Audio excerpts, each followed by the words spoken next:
নমস্কার বন্ধুরা, মামনির রান্নাঘরে তোমাদের সকলকে অনেক স্বাগত। আজকের রেসিপি চিকেন কাটলেট।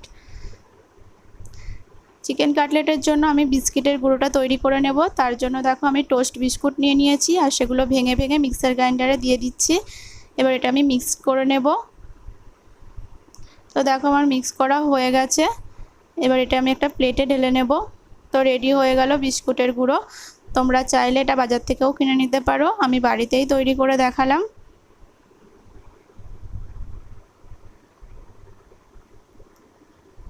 ওই মিক্সার গ্রাইন্ডারে এবার এর মধ্যে আমি দিচ্ছি চিকেন, 4 পিস চিকেন দিয়েছি, দিচ্ছি 4 টুকরো আদা। এবার দেব রসুন, এখানে আমি 5-6 কোয়া রসুন দিলাম।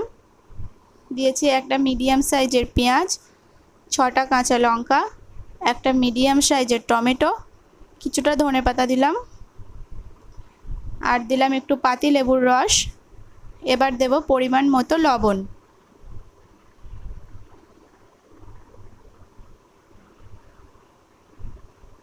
আর দেব টোস্ট বিস্কুট, এখানে আমি 2টো টোস্ট বিস্কুট ভেঙে ভেঙে দিয়ে দেব।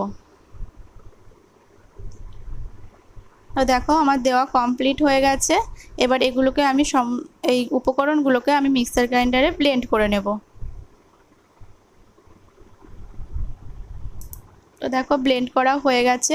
আমি একটা প্লেটে নিয়ে নিয়েছি। এবার এতে আমি একটু সামান্য সাদা তেল দিলাম আর একটু বিস্কুটের গুঁড়ো দিয়ে ভালো করে মেখে নেব। ফ্রেন্ড, তোমরা চাইলে এখানে একটু শুকনো লঙ্কার গুঁড়ো ব্যবহার করতে পারো যদি ঝাল পছন্দ করো। তো আমি খুব ঝাল পছন্দ করি না বলে কাঁচা ঝালই শুধু দিয়েছি। তো দেখো ভালো করে আমি মেখে নিলাম। মাখাটা যতটা সুন্দর হবে, স্মুথ হবে, খেতেও কিন্তু তত ভালো হবে। তো এটা 10 মিনিটের জন্য রেখে দিয়েছি। এবার এদিকে আমি ডিমগুলো ফাটিয়ে নেব। দেখো এখানে আমি 2টো ডিম ব্যবহার করছি, তার ডিম দুটো আমি ফাটিয়ে নিচ্ছি। এবার ভালো করে এটা ফাটিয়ে নেব।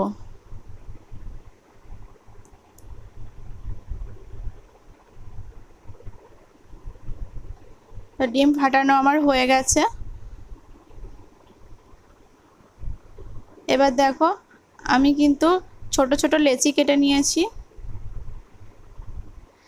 এবার এটাকে আমি ছুরির সাহায্যে আর হাতের সাহায্যে একটু প্রেসার দিয়ে দিয়ে কাটলেটের শেপ দিয়ে নিয়েছি।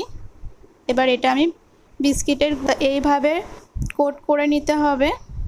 তো এরকমভাবে আমি সমস্তগুলো কোট করে নিয়ে তোমাদের দেখাচ্ছি। তো এরকমভাবে মানে হাতে প্রেসার দিয়ে আর ছুরি দিয়ে একটা শেপ দিতে হবে কাটলেটের শেপে। আর এরকম প্রেসার দিয়ে দিয়ে কিন্তু মানে বিস্কুটের গুঁড়োগুলো চেপে দিতে হবে। তো রেডি হয়ে গেল সমস্ত কাটলেটগুলো। এবার এটাকে আমি ভাজবো। তো তার জন্য দেখো আমি কিন্তু গ্যাস জ্বেলে দিয়েছি আর কড়াইয়ে তেল দিয়েছি গরম করতে। এদিকে দেখো আমি কাটলেটগুলোকে ডিমের গোলায় চুবিয়ে নিয়েছি। এবার এটাকে বিস্কিটের গুঁড়োয় কোট করে নিলাম। এটা আবার আমি ডিমের গোলায় চুবিয়ে নিচ্ছি, আবার আমি বিস্কুটের গুঁড়োতে কোট করে নিচ্ছি, মানে ডবল কোটিং হবে। ওদিকে তেলও কিন্তু রেডি হয়ে গেছে। এবার এটা আমি তেলে ছেড়ে দেব। তো দেখো আমি তেলে ছেড়ে দিয়েছি আর আমি গ্যাসের ফ্লেমটা কিন্তু একদম লো করে দিয়েছি।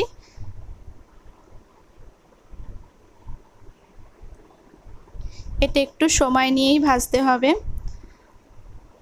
আর ফ্রেন্ড, যদি আমার রেসিপিটা ভালো লাগে তাহলে অবশ্যই আমার চ্যানেলটিকে সাবস্ক্রাইব করে পাশের বেল আইকনটি প্রেস করে দেবেন, যাতে নতুন নতুন ভিডিও সবার আগে আপনাদের কাছে পৌঁছে যায়। আর ফ্রেন্ড, যারা ফেসবুক পেজে আমার এই রেসিপিটা দেখছেন তারা অবশ্যই আমার পেজটিকে লাইক করে দেবেন। দেখেন রেডি হয়ে গেছে।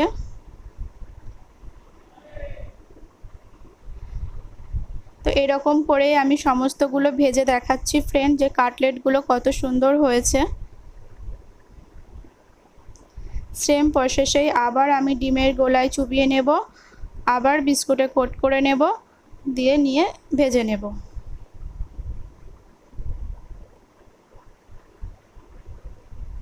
তো ফ্রেন্ড, এটা কিন্তু দোকানের চেয়ে কোনো অংশে কম খেতে সুন্দর হয় না।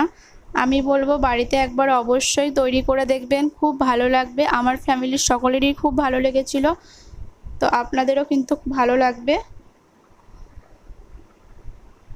তো রেডি হয়ে গেছে চিকেন কাটলেট। আর ফ্রেন্ড, অনেক ধন্যবাদ ভিডিওটা প্রথম থেকে শেষ পর্যন্ত না টেনে দেখার জন্য। ভালো থাকবেন, সুস্থ থাকবেন।